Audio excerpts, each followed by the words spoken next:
न्याय बसिले जिलापाल ऑफिस आगे शिक्षक। जगतसिंहपुर जिलार रघुनाथपुर ब्लॉक विद्याधर पंचायतर मनोज कुमार सेठी तितोल ब्लॉक अंतर्गत अब्दुल रहीम स्कूल 2013 रे इंचार्ज प्रधान शिक्षक भाव कार्य करथिले। सेतेबेले स्कूल घर पर सर्वशिक्षा अभियान पक्षरु आसीथिला अर्थ।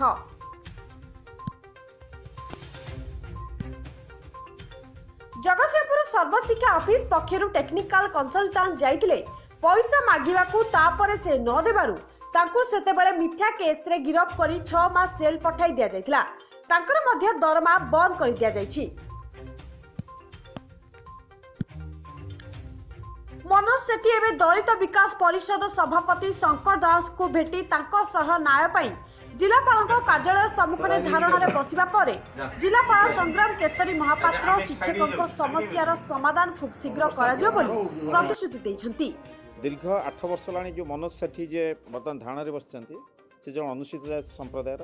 8 वर्ष लानी तांकर दरमा पाई नांती।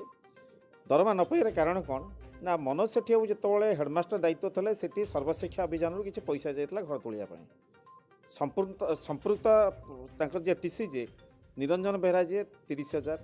60,000 टका ना डीपीसी सपन कुमार जेना जी पाखु जाइए 50,000 टका आने से 50,000 टका दे पारे गाड़ी में बसैक आनी कोर्ट फरवर्ड करदे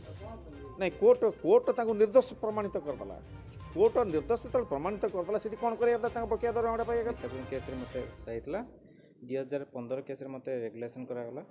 जो कोर्ट न्याय प्रदान कला बेले मत तापटू मु बर्तमान समस्त दे चलती मोर रेगुलर अमुक मोर प्राप्य दे चलती किंतु ता भितर कौन कार्य हो पारे कि 2013 जो केस होता से मत जो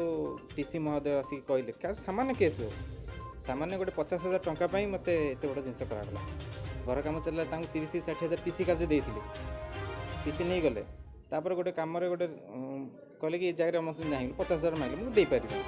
मत ऑफिस नहीं आसला ऑफिस 6 मास कोर्ट फेयर सागे से ऑफिस नहीं गले थाना नहीं कोर्ट फेयर करना